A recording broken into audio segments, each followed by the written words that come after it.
Eh bien, bonjour à toutes et tous. Nous allons faire cette fois-ci devant vous une nouvelle recette du druide Pissenlix, la recette du pesto à l'ail des ours.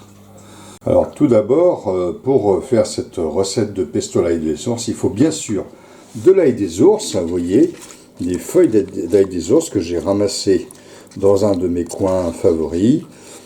C'est des feuilles qui sont pétiolées à la base, comme on voit ici, qui sont assez allongées, un bout pointu.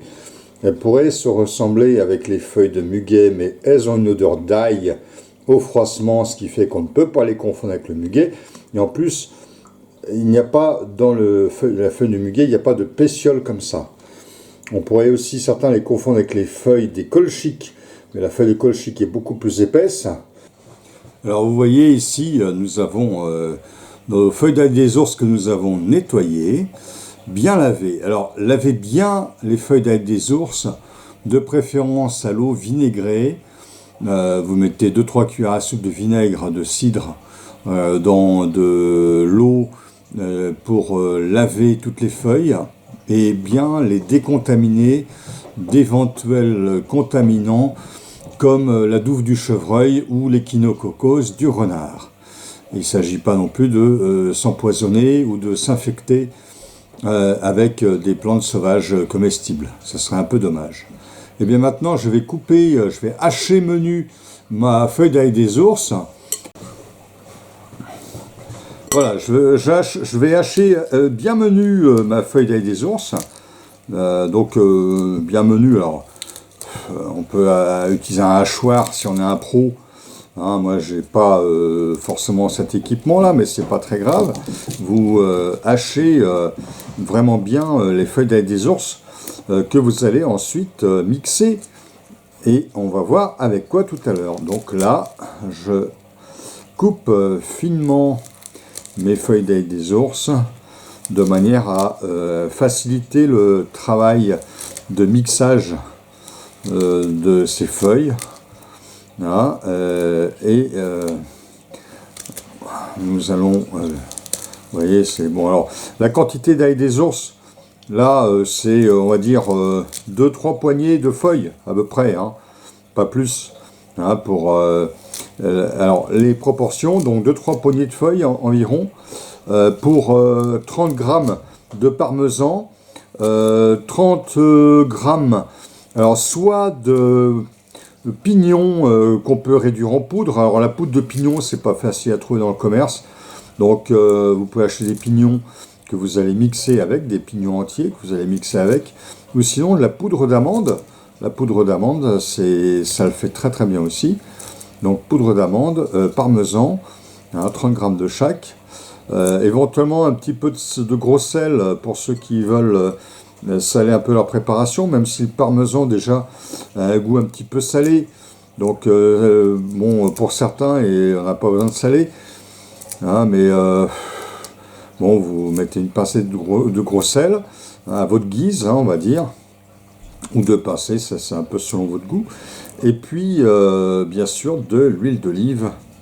Donc, voilà, j'ai pas tout à fait terminé de hacher menu mes feuilles d'ail des ours. Une fois que on a passé qu'on a fait cette étape, eh bien on va pouvoir ajouter le parmesan.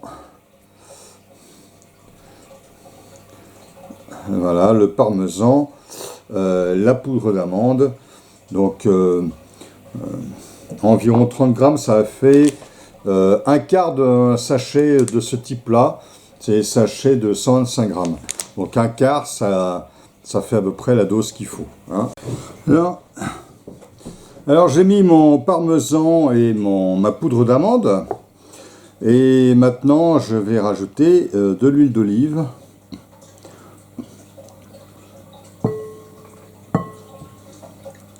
Voilà, déjà une première salve.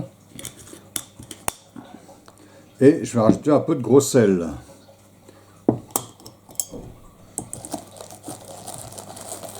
Voilà, un peu de gros sel.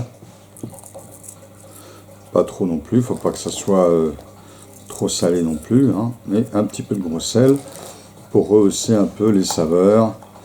Le gros sel, c'est un exhausteur de goût tout à fait naturel, hein. Voilà.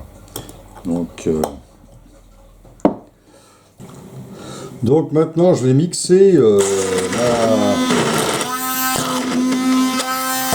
mon ail des ours avec le parmesan, poudre d'amande. Vous voyez, je mixe tout ça. Mon pesto prend forme, comme vous voyez ici.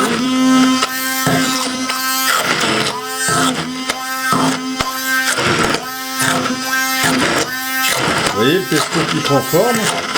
Hein, c'est assez sympathique, hein, comme préparation.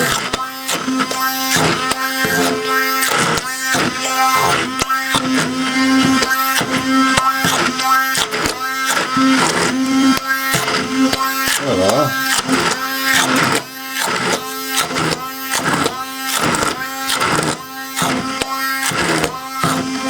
Il reste encore quelques feuilles peut-être qui ne sont pas très bien mixées, mais globalement c'est assez sympathique.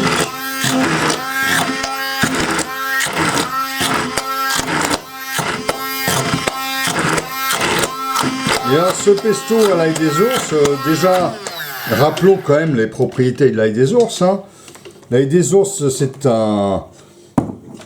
une plante qui est un excellent draineur rénal, désintoxicant par rapport aux métaux toxiques.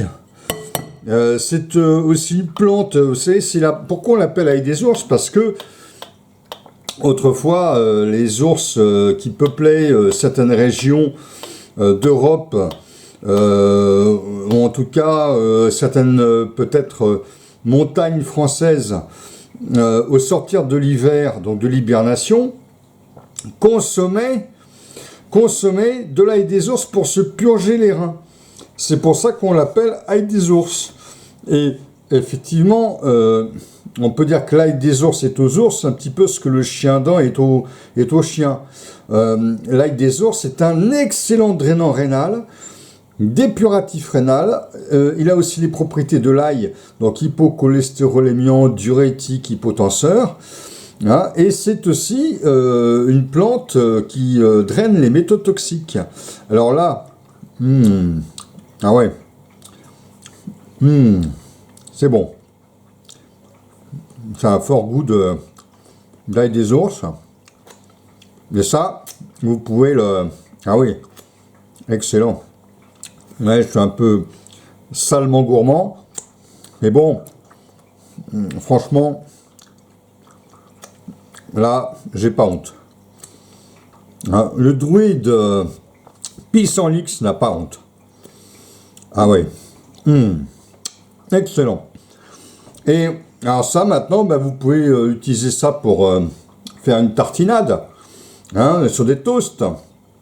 Ah, il est piquant, il est bien costaud, ce ail des ours. Hein.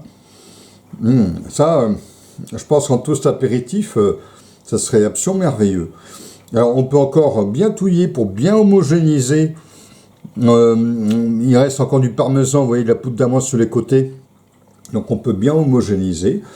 Et ça, on peut le mettre au frais, le garder maximum 2-3 jours et le consommer dans les 2-3 jours. Donc là, dès ce soir, je vais me faire une petite préparation à base de purée d'ail des ours, de pesto d'ail des ours.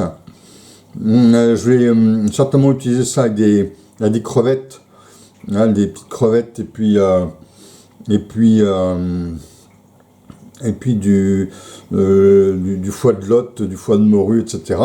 Hein, je vais me faire un petit repas avec une base de pesto d'ail des ours sur des croûtons. Hein, des croûtons aillés, et puis des crevettes, et puis du foie de morue, ça va être excellent.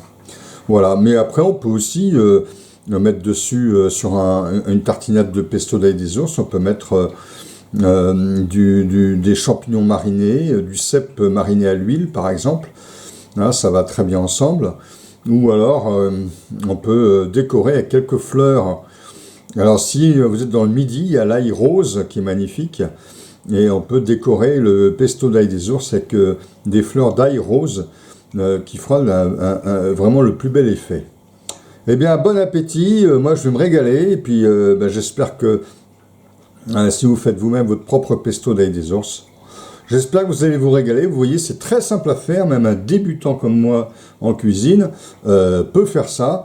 Hein, moi je suis plus connaisseur en phyto, en produits à base de plantes, macération de plantes, etc. Mais là, vraiment, cette petite recette du druide pissenlix, elle est vraiment à la portée de tout le monde. À très bientôt!